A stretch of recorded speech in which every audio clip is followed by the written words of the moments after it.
Olá, boa noite. É com muita alegria que nós agora entramos na sua casa, no seu lar, com mais um programa Trocando Ideias. É isso mesmo. A nossa disposição é poder conversar com você, trocar ideias com você.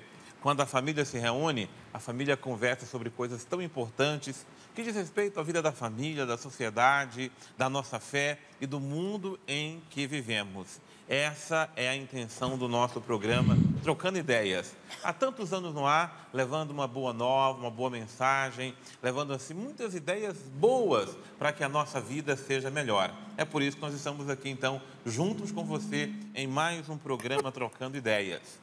Nós estamos na Semana de Defesa da Vida, a semana Todos Juntos pela Vida, uma promoção da CNBB, a Conferência Nacional dos Bispos do Brasil, que a cada ano promove na Semana do Nascituro, justamente a semana também em defesa da vida. E por isso o tema do nosso Trocando Ideias de hoje é justamente esse: todos unidos, de mãos dadas, em favor da vida, desde a sua concepção até o momento em que a vida vai para junto de Deus. A vida vem de Deus e é a Deus que nós queremos devolver, então, a nossa vida. Então, é muito bom ter você aqui conosco. Nós queremos fazer o programa contando com a sua participação. Já nós vamos dizer para você como é que você vai fazer para participar conosco do nosso programa Trocando Ideias de hoje. Mas eu quero já começar apresentando quem são os nossos convidados, quem está aqui conosco hoje para participar do programa. Aqui do meu lado, meu irmão de comunidade, Tiba Camargo. Boa noite, querido. Obrigado, ter padre. Você aqui conosco. A alegria é toda minha, estou muito feliz. Em defesa da vida. Juntos pela vida. Juntos pela vida, que bom. Aqui do meu lado, a querida Simone Calegário, ela é diretora regional da Associação Guadalupe de Minas Gerais. Simone, boa noite, querida. Boa noite, padre. É uma alegria estar aqui. Pois é, mas conta aqui já para nós o que é a Associação Guadalupe. A Associação Guadalupe é uma família, né? Somos membros de defesa da vida. A nossa fundadora, Maria Ângela Consoli, ela teve esse sonho, esse chamado, de Nossa Senhora, e aí nasceu, um fruto do Provida Família Nacional, que é a Associação Guadalupe. E aí nós trabalhamos com essas mãezinhas, que num primeiro momento elas pensam em tirar a vida dos seus filhos. É mais ou menos por aí o nosso trabalho. A Associação Guadalupe está presente aonde? Olha, praticamente quase todo o Brasil tem uma célula, Em Belo Horizonte nós temos... Belo Horizonte é a sede? Não, a sede São José dos Campos. É São José dos Campos. Isso. Que bacana. E em alguns estados nós temos aí, parcerias, representantes, como o BH, que existe uma célula lá de atendimento a essas mães. Que coisa boa. Muito obrigado por aceitar nosso convite. Eu que agradeço, tê-la aqui padre. conosco. E, aliás, tem também outros membros aqui da Associação Guadalupe, Que bom, muito obrigado a vocês, sejam muito bem-vindos aí. Você está bem acompanhado aí com o Exército aqui e por esse Brasil afora. Com certeza. Todos pela vida. Todos coisa pela boa. vida. E aqui do meu lado, o Carlos Fabrício Coelho, que é médico, trabalhando também em favor da vida, com toda certeza. Muito boa noite, seja muito bem-vindo. Boa noite, Padre Roger. Boa noite a todos os telespectadores. É um prazer poder estar aqui. Nós que, como missionários, tivemos a oportunidade de caminhar por vários lugares, levando a palavra do Senhor, levando a defesa da vida, hoje temos a chance de defendê-la também na TV, mostrando a todos a verdade sobre a vida, que é o que muitos escondem por aí. Que coisa boa. Vamos, então, com muito amor, fazer aquilo que a igreja faz. Aliás, no primeiro catecismo da igreja, de Daqué, foi já o primeiro catecismo que os apóstolos usaram, a defesa da vida, inclusive a vida já do nascituro, da criança no ventre da mãe, já era defendida e o aborto condenado. Então, hoje nós vamos poder trocar um pouco mais de ideias com você, vamos responder suas questões, suas dúvidas, e quem está aqui para atender você, como sempre, a nossa querida Miss Simpatia, Aline Carbonari. Só o sorriso dela, gente, como é que vale a pena aqui você se comunicar conosco, Muita vida nessa vida, viu, Aline? Muito boa noite. Tudo bem, querida? Tudo bem, graças a Deus. Boa noite. Boa noite a você que está em casa. E eu estou aqui mais uma vez para fazer com que você seja o quarto convidado aqui da nossa bancada. Você pode enviar sua pergunta ou pedir algum esclarecimento por nosso e-mail, trocandoideias@cançãonova.com, ou através das nossas mídias sociais, no facebook.com/trocandoideias ou através no Twitter, @trocandoideias. Antigamente, o nosso Twitter era @trocando ideias, saiu o P, então, por favor, não faça confusão, senão sua pergunta não chega aqui para nós. Então, agora ficou como o nosso Twitter? @trocando ideias. Tá muito simples Bem agora. simples. Só @trocando ideias. @trocando ideias. E as pessoas podem mandarem qualquer pergunta. Qualquer pergunta, pode dizer de onde você é, o seu nome, mais esclarecimentos na sua pergunta, mas também se você quiser manter o sigilo, por favor, diga na sua pergunta e eu não vou dizer o seu nome aqui no ar. Aliás, eu falei qualquer pergunta, mas é bom lembrar que pergunta dentro do tema, Isso, tá? é importante. Por exemplo, hoje nós não vamos falar sobre purgatório, tá? Não, nós vamos falar sobre o tema, todos, né, em Juntos defesa pela da vida, juntos pela vida. A Aline está, então, para responder sua pergunta. Bom, eu vou começar perguntando aí para todos, uma pergunta geral, né? Eu já dei boa noite para quem está aqui participando conosco, mas para os nossos convidados, eu queria que vocês realmente esclarecessem para nós quando é que se inicia a vida humana? Desde a concepção. Desde a concepção. Desde a concepção. Doutor, explica para nós aí, na medicina, como é que se entende o início da vida humana? Vamos lá. Desde sempre, é muito bom poder falar sobre isso, eu como médico, defender a minha classe médica. Porque nós ouvimos na mídia muitos outros que, buscando talvez uma promoção, querem dizer algo que não é verdade para nós, profissionais médicos. Porque desde o 7º conclave da Federação Brasileira das Academias de Medicina, realizado no Rio de Janeiro, em 1998, foi ratificado e encerrado essa discussão que a vida começa no ato da concepção, que é quando o espermatozoide, ao fecundar um ovócito secundário, antigamente chamava-se de óvulo, hoje na medicina chamamos de ovócito secundário, ao fecundar esse ovócito secundário, ele automaticamente formando o zigoto, ovo ou zigoto, a partir daí tem-se uma nova vida com novo material genético, com uma nova identidade independente, única, e que vai se desenvolver-se ao longo do tempo até chegar à idade que nós hoje aqui nos encontramos. O que diferencia, por exemplo, a mim, de um zigoto, é apenas tempo e alimentação. Se não houver uma interrupção, ele vai desenvolver-se e vai chegar à idade adulta, com todas as capacidades que nós aqui temos. E isso foi confirmado pelo 7º conclave da Federação Brasileira das Academias de Medicina. Portanto, não deixa livre para que nenhum Conselho Regional de Medicina decida o contrário. Não pode. O Conselho Regional do Rio, o Conselho Regional de São Paulo, decidiu o contrário àquilo que as academias decidiram em conjunto em 1998. O mesmo acontece para a Argentina, no Conselho de Buenos Aires, também no Chile, em diversas outras academias de medicina pelo mundo, aonde já está confirmado, tanto pelas ciências de embriologia, de medicina fetal, de que a vida começa na concepção.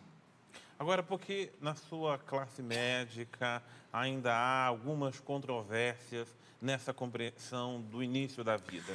Padre Roger, eu não diria controvérsias, eu diria interesses. Interesses, apenas isso.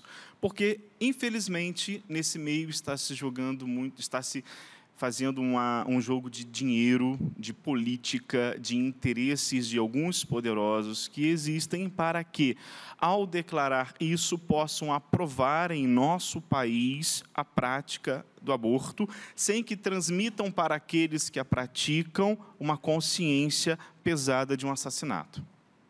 Porque se eu digo para você que há vida no zigoto e que a mãe só vai saber que está grávida depois da 4ª, 5ª, 6ª, 7ª semana, e ali existe já um embrião completamente com um coração que bate, com um tubo neural já em formação, enfim, ela, ao praticar esse ato, acreditando naquilo que outros falam, ela não vai ter um peso na consciência como de um assassinato.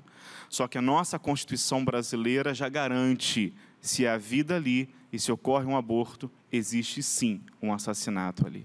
Coisa boa. E como é que a mulher compreende isso? Porque há de fato, eu acho que é uma compreensão quase que geral, não é? De que a vida começa realmente ali no momento da concepção, mas há o outro lado que defende e que a mulher tem direito, não é? Ao seu corpo e assim por diante. Então, eu queria que você falasse, em nome das mulheres, essa compreensão do aborto e do direito que as mulheres tanto defendem para elas. Olha, padre, eu atuo diretamente com atendimento a essas mulheres, né? E, normalmente, quando há essa acolhida e quando você explica para ela o que é que ela está fazendo com ela mesma, né? Porque eles falam que disse muito a questão de o aborto, é questão de saúde pública, é questão da, né, é cuidado da mulher. Não está cuidando da mulher. Então, quando você explica para ela que existem ali 2 corpos, não é só o dela, né? Quando há esse acolhimento, 80% delas desistem de praticar o aborto. Tudo parte de uma conversa, de uma escuta, né? De você oferecer para ela condições, né? Seja uma condição espiritual, seja condição material, psicológica, médicos, para que ela possa conversar. Porque é como o doutor disse, alguns médicos, eles colocam que não, é 4 semanas só, é um amontoadinho de células, não vai sentir dor, não é vida ainda. Mas quando você encontra com os defensores da vida e que você coloca para essa mulher essa realidade, a consciência fala. Consciência fala mais alto, né? Sim. Bom, vamos lá agora escutar o nosso querido Tiba. Tiba, aí quais são as consequências do aborto? Primeiro para a mulher, mas depois para uma própria sociedade onde isso é permitido, liberado. Padre, as consequências são as piores possíveis, né? A gente costuma até ouvir de defensores do aborto esse argumento. Mas já acontece tanto mesmo, por que então a gente não regulariza isso para que as mulheres possam abortar de forma segura? Aí, essa linha de pensamento é muito perigosa, porque se ela é válida nesse caso, ela pode ser válida em outros. Então, acontece tantos estupros clandestinos mesmo, por que a gente, então, não institucionaliza o estupro, protege ele em lei? Porque aí a gente pode proporcionar ao estuprador, que não vai correr risco de vida nenhuma de uma reação da vítima, né, até com lugares para que esse estupro possa acontecer. É a mesma linha de pensamento. Então, vamos, então, colocar sobre a lei o tráfico de drogas. Já acontece tantos clandestinos mesmo, já acontece tantos roubos clandestinos, então vamos colocar na lei. Então, a lei, ela acontece porque a falta acontece, não o contrário. Então, a lei vem posterior à falta. Então, você não cria uma lei porque não acontece. Vamos então criar leis para que nenhum mal aconteça. Não, as leis são feitas porque o mal está acontecendo. Então, se a gente inverte isso, a gente dá margem para todas as outras interpretações. Então, aquela coisa de que é proteção para a mulher é mentira. Eu tenho os números aqui. 25% das mulheres que fizeram aborto frequentam continuamente psiquiatria. 60% dessas mulheres experimentam estresse emocional pós-traumático e desordem do estresse pós-traumático emocional pós-aborto. 138% mais probabilidade de depressão comparado às mulheres que levam gestação até o fim. 7 vezes mais propensas ao suicídio do que as mulheres que levam gestação até o fim. 260% mais probabilidade de serem hospitalizadas para tratamentos psiquiátricos. De 30% a 50%, essas mulheres que praticam aborto ficam com alguma disfunção sexual. Nós temos projetos que estão chegando no Brasil, no Rio já tem, chamado Projeto Raquel, que a igreja está instalando e está fazendo acontecer, que é justamente para cuidar dessas mulheres que foram enganadas e fizeram um aborto achando que estava eliminando qualquer coisa do seu corpo que era uma ameaça para ela. Isso tem consequências emocionais, mas físicas. O médico pode falar melhor sobre isso, mas, inclusive, um número altíssimo de câncer, por exemplo, de mama. E quando a mulher, a vida é concebida no seu útero, no seu ventre, todo o corpo se prepara, inclusive hormonalmente falando.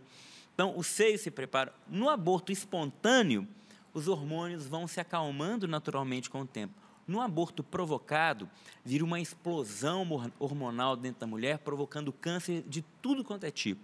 Então, defender o aborto com argumento disso é benefício à mulher é a maior falácia de todos os tempos, na minha opinião. Coisa boa. Bom, Tibe, é muito bom ouvir você, muito ouvir vocês todos que estão aqui também. E você que está em casa também pode realmente mandar sua colaboração, pode mandar sua questão. Agora, eu acho que um ponto aqui essencial para a gente continuar ainda esse nosso debate, essa nossa conversa, porque há também um número considerável de adolescentes que abortam, não é? Nós não podemos ignorar isso. E aí nós chamamos a atenção de uma outra problemática, que é a questão da educação sexual, não é? Do qual é o sentido da sexualidade humana, do valor da vida humana, não é? No qual leva muitas adolescentes, muitas jovens, não é, a fazerem isso. E quando eu digo jovens, as moças, mas tem que se levar em conta os rapazes também. Porque muitas vezes essas moças vão abortar porque o namorado, ou aquele que foi, né, o pai ali da criança, ele também se vê naquela situação de desespero e vê que o caminho é esse, vamos também abortar. Eu acho que nós precisamos também ajudar a nossa juventude a descobrir esse valor essencial da vida e o valor positivo da sexualidade, porque o caminho preventivo, eu acho que ele é muito importante para que não chegamos a desastres maiores como este. Essa base é fundamental porque eles sempre trazem como argumentos a questão de aborto terapêutico, que é mentira, não existe aborto terapêutico. Sim. Eles sempre trazem a questão do próprio estupro, mas se você for levar em consideração a quantidade de mulheres que foram estupradas, ou que vai ser praticado no aborto terapêutico no Brasil, aborto terapêutico atinge mais ou menos de 1% de todos os casos de aborto, e estupro, 8%. Ou seja, você teria aí, em média, 91% do aborto praticado apenas por uma questão de leviandade, promiscuidade sexual ou mesmo relações sexuais realizadas fora do matrimônio ou na adolescência e que, para que a mãe possa continuar a sua vida profissional ou a sua vida escolar, ela pratica isso, enfim. Então, isso é muito importante, isso é como se fosse a base. Contudo, o que não é falado, e isso me admira muito, muitas mulheres que defendem o aborto, porque, veja, as maiores sofredoras como consequência do aborto são elas. Muitas poderiam falar, mas ele é médico, ele é homem, né? Ele nunca vai passar por isso. Eu passo por isso como um profissional da saúde que cuida de mulheres que praticaram isso. Eu passo por isso como profissional da saúde que muitas vezes choram com mulheres que praticaram aborto e vêm até mim sofrendo como consequências que tiveram de serem estéreis, porque o ato praticado de abortamento perfurou o seu útero e tiveram que fazer uma esterectomia total e nunca mais poderão ter um filho. Eu passo por isso quando eu encaro uma situação de uma mulher que acorda à noite várias vezes por semana, ouvindo o choro de um bebê que ela abortou há 10 anos atrás. E vem até mim, como médico de família, pedir um tratamento psiquiátrico, um encaminhamento ao psiquiatra para poder tomar um antipsicótico para poder dormir. Sim, eu passo por esta realidade. Então, é necessário que compreendamos que aqueles que são mais afetados pelo aborto depois dos bebês que são assassinados são as próprias mães que praticam esse ato. Em adolescentes, por exemplo, nós temos a taxa aumentada em suicídio de 10% após a prática do aborto, adolescentes. Porque imaginem vocês, se uma mulher madura, já tivemos casos, uma mulher que durante 20 anos, 30 anos sofria do trauma pós-aborto, mulheres, imagina uma adolescente. Imagina uma adolescente. Bom, Simone, nós estamos vendo aí a questão do aborto, as consequências é grave, né? Uma vida humana que se vai, uma vida inocente, mas estamos falando dessa questão da mulher. E aí? A mulher abortou, para ela vai ser traumático e tudo mais. Como é que vamos cuidar da mulher, no caso do que já cometeu essa prática? Olha, padre, nós temos mulheres que nós atendemos que passaram por isso, né? E o que nós fazemos? Nós a convidamos para vir nos ajudar, para vir trabalhar conosco. Porque, apesar da confissão, ela sempre relata aquela dor na alma. E a forma que a gente tem, mas então vamos fazer alguma coisa, vamos recuperar, vamos resgatar isso, é vir trabalhar conosco. Então a primeira forma de chegar à mulher que praticou o aborto, qual é a forma correta de abordá-la, de chegá-la? Porque no primeiro momento eu sinto que a pessoa, ou ela não tem peso nenhum na consciência, porque a consciência talvez não seja tão formada, ou ela tem a consciência muito pesada, não é? Aquilo lá está uma coisa dentro dela que dói demais, machuca demais. Como é que a gente faz para chegar nessa mulher, nessa mãe? Olha, a experiência que eu trago, por exemplo, de Belo Horizonte, nós recebemos muitas mulheres que fizeram, né? Então, nós temos lá alguns sacerdotes, né, já nesse trabalho, e nós acolhemos. Nós passamos por tratamento também com as nossas psicólogas, porque nós temos uma equipe, tá? E temos também um tratamento de cura interior. Temos um tratamento também ali espiritual, tanto com padres, nós temos um bispo maravilhoso também que está à disposição para atender, e tem dado certo, padre. Nós não temos ainda o projeto Raquel lá, já em funcionamento, isso já é projeto da nossa arquidiocese, até onde eu saiba, conversando com o Dom Luiz, ainda não existia esse projeto. Então, ele até brinca, filho, então não tem esse projeto Raquel, vamos no projeto Guadalupe, no projeto Simone, e as mulheres, elas vêm. E nós temos exemplo lá, por exemplo, a gente tem uma que todo evento que nós temos, ela está conosco, ela está dentro do estande, ela nos ajuda, ela participa, ela conversa, ela quer ajudar a atender essas mulheres. E aí há a cura. A partir do momento que você assumiu, eu fiz, mas existe a misericórdia de Deus, e eu quero agora resgatar isso, e ela começa a atuar, nos ajudando. Olha, eu acho que... Eu vejo nelas que há realmente essa possibilidade desse resgate. Ela passa a ser uma defensora incondicional da vida. Padre, nós temos meninas que elas chegam procurando aborto. Nós conseguimos persuadir, e aí elas ligam: Simone, eu tenho uma amiga na escola, ela está querendo abortar. Liga para ela, por favor. Ela já passa a ser uma pró-vida, uma defensora da vida. Isso, assim, são muitas. Muitas. Ô, Tiba, como é que a gente faz para ajudar uma jovem, uma mãe, uma moça que está desesperada, querendo abortar? Como é que a gente pode chegar nela para ajudá-la? Essa questão, eu que indiquei a Simone aqui também, né? Foi a Mariângela falou da Simone, eu falei, isso, exatamente, a gente precisa da Guadalupe, porque nós precisamos de estrutura, não adianta falar, eu quero te ajudar, mas se eu não tenho uma estrutura. Aí que entra a Associação Guadalupe, assim como outros movimentos, instituições pelo Brasil, para ajudar essas mulheres.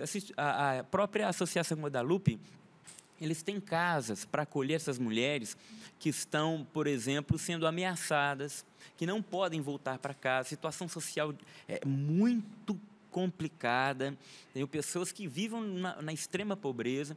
Essas mulheres têm uma casa para ficar, um acolhimento, tem uma profissão, elas aprendem uma profissão, tem atendimentos médicos, consultas periódicas, gratuitas para essas mulheres, tudo com o intuito que elas não provoquem o aborto, não cometam o aborto, tenham a vida, e essas mulheres saem com os filhos nos braços, muitas vezes, né, reinseridas no contexto social, e que é lindo. A maior ação social que eu já vi foi a ação das defensoras da vida, como, por exemplo, a Associação Guadalupe.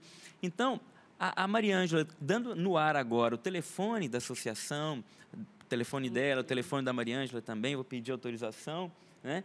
Essas mulheres que estão nos assistindo e que querem abortar, ou que conhecem alguém que quer, entrando em contato com esse telefone, são pessoas preparadas e que têm uma estrutura para ajudar. Nós podemos te ajudar. Então, não faça nada, não cometa nenhuma loucura antes de ligar para esse telefone, por exemplo, que está aparecendo nessa tela agora. São pessoas extremamente delicadas com cada caso, que vai poder te abraçar. São mulheres, padre, que mexem com a gente, que enchem o nosso coração de alegria, porque são mulheres que não se acostumam com a vida salva. Elas se emocionam com cada vida nova que chega, como se fosse a primeira. Isso deixou muito forte no meu coração quando eu vi essas mulheres atuando.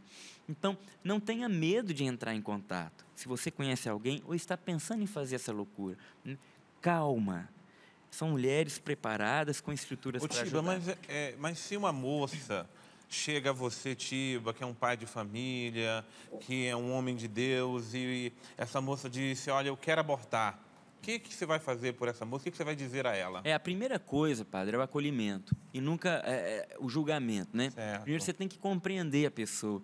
Por que está acontecendo? Porque ninguém quer abortar assim, porque simplesmente eu não quero. Não é assim, é difícil. A maternidade está na mulher, assim, intrínseca ao ser feminino, né? Então, a primeira coisa é o acolhimento.